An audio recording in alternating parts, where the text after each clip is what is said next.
Assalamualaikum warahmatullahi wabarakatuh.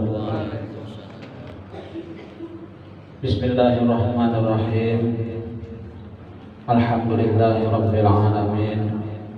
Wal 'aqibatu lil muttaqin wa la 'udwana illa 'alal zalimin. Asyhadu an la ilaha illallah wahdahu la syarika lah wa asyhadu anna Muhammadan 'abduhu wa rasuluhu la nabiyya ba'dahu. Allahumma shalli wa sallim wa barik ala sayyidina Muhammadin wa ala alihi wa ashabihi ajma'in. Subhanaka la ilma lana illa ma 'allamtana innaka antal alimul hakim. Wa tub 'alaina innaka antat tawwabur rahim. Wa la haula wa la quwwata illa billahil 'aliyyil 'azim. Rabbi shrah li sadri wa yassir li amri wahlul 'uqdatam min lisani yafqahu qawli, amma ba'du. Hadirin jamaah Maulid Rasul sallallahu alaihi wasallam yang dimuliakan Allah. Pertama-tama terlebih dahulu marilah kita sama-sama memanjatkan puji dan syukur kita kehadirat Allah Subhanahu wa taala, karena dengan limpahan rahmat, karunia, taufik dan hidayahnya jualah sehingga kita kembali pada malam hari ini dapat berkumpul bersilaturahmi dalam rangka sama-sama kita bersolawat kepada Nabi kita Muhammad SAW di setiap malam Arba.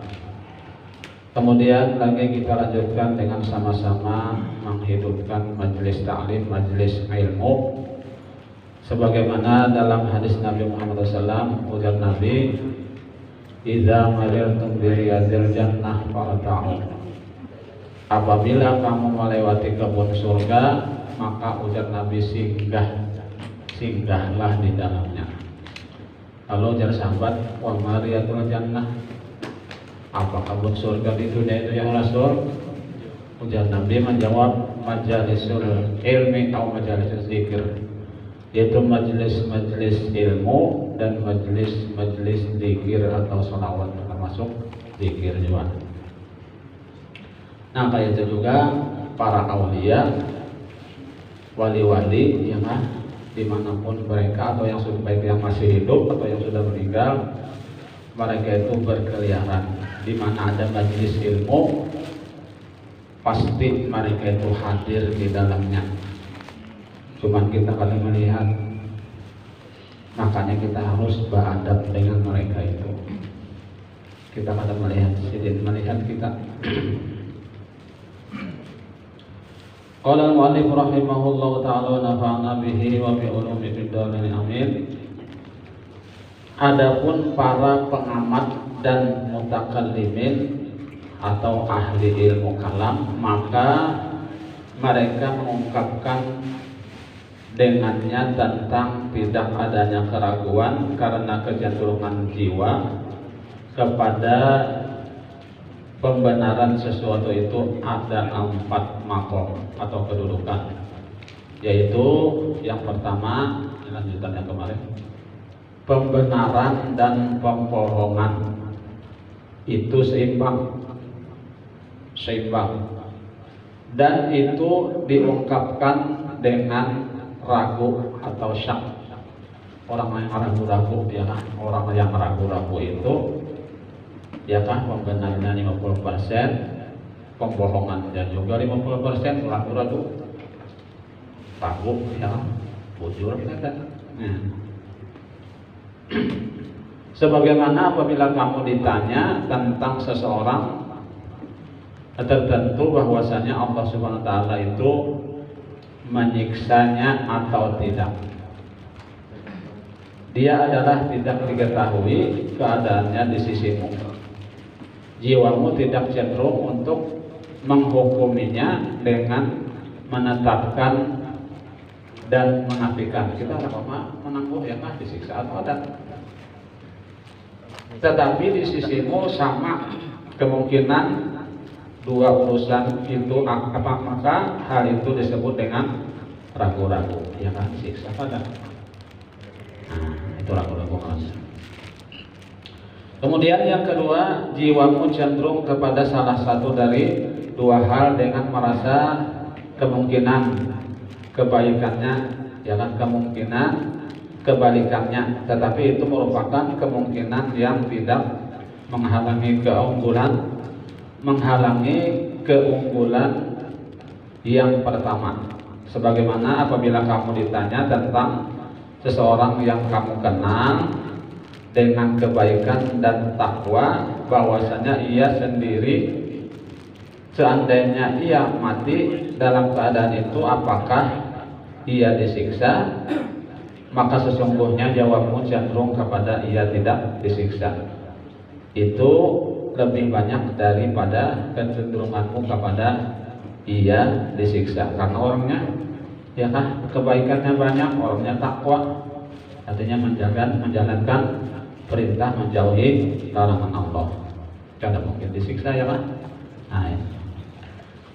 Demikian itu karena jelasnya tanda-tanda kebaikan. Dalam pada itu kamu boleh menyembunyikan urusan yang mewajibkan siksa di dalam batin dan rahasianya.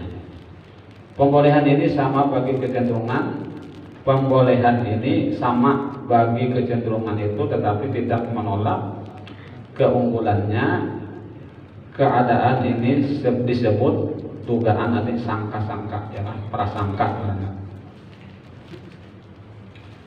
Kemudian yang ketiga, jiwa cenderung untuk membenarkan sesuatu dengan mantap dan tidak tergores di dalam hati dengan lainnya. Seandainya tergores di dalam hati, maka jiwa enggan untuk menerimanya. Tetapi hal itu tidak dengan pengetahuan yang yakin. Karena seandainya pemilik kedudukan ini baik dalam merenungkan dan memperhatikan kepada sesuatu yang membuat keraguan dan sesuatu yang membolehkan, maka jiwanya menjadi lapang untuk membolehkan. Ini disebut i'tikad yang mendekati keyakinan. Itu adalah i'tikad orang umum dalam seluruh syarat. Apabila i'tikad itu meresap ke dalam jiwa mereka hanya semata-mata dengan mendengar, sehingga setiap golongan atau kelompok percaya kepada kebenaran mazhabnya, kebenaran imamnya dan orang yang diikutinya. Seandainya disebutkan bagi salah seorang dari mereka akan kesalahan imamnya, maka ia lari dari menerimanya, artinya kada mau menerimanya. Kemudian yang keempat, pengetahuan hakiki yang diperoleh dengan jalan pembuktian yang padanya tidak ada keraguan lagi dan tidak terbayang adanya keraguan padanya. Apabila tercegah adanya keraguan dan kemungkinan keraguan, maka disebut yakin menurut mereka. Artinya jika ada keraguan berarti ya yakin.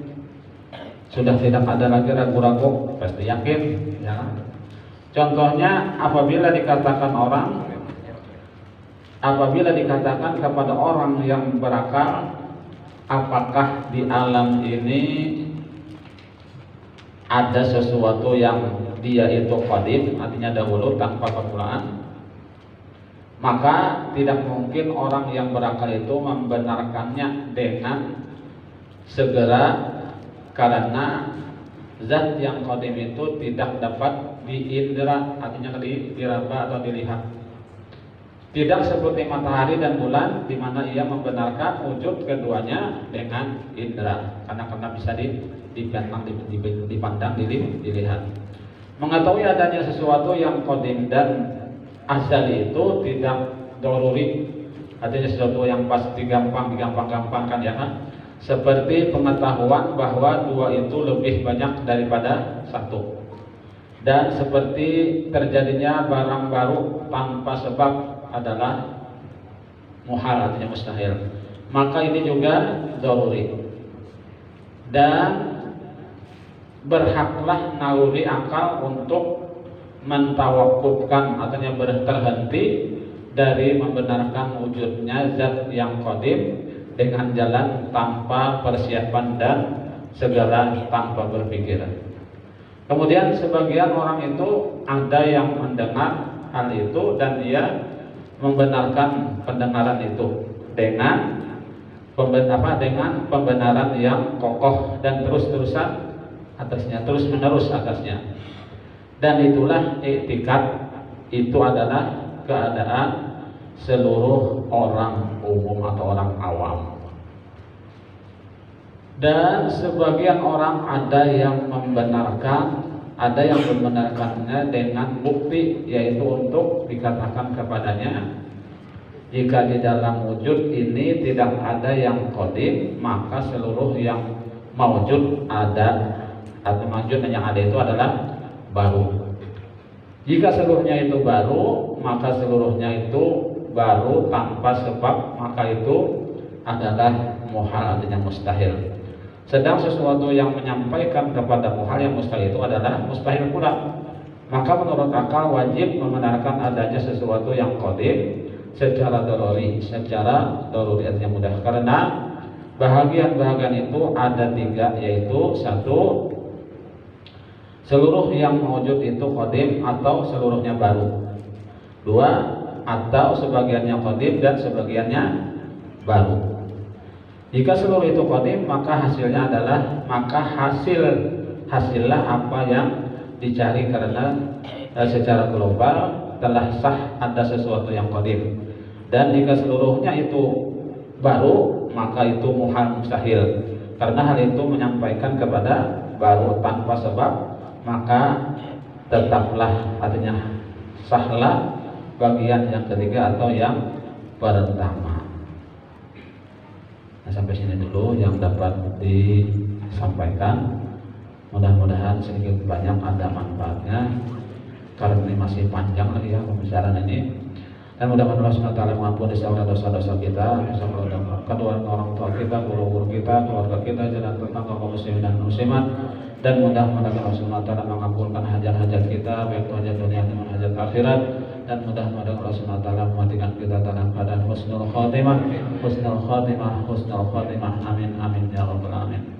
Demikian yang dapat disampaikan. Mohon maaf bila ada kekurangan dan kekeliruan. Wabillahi taufiq wal hidayah wa ridha wal inayah. Assalamualaikum warahmatullahi wabarakatuh. Waalaikumsalam.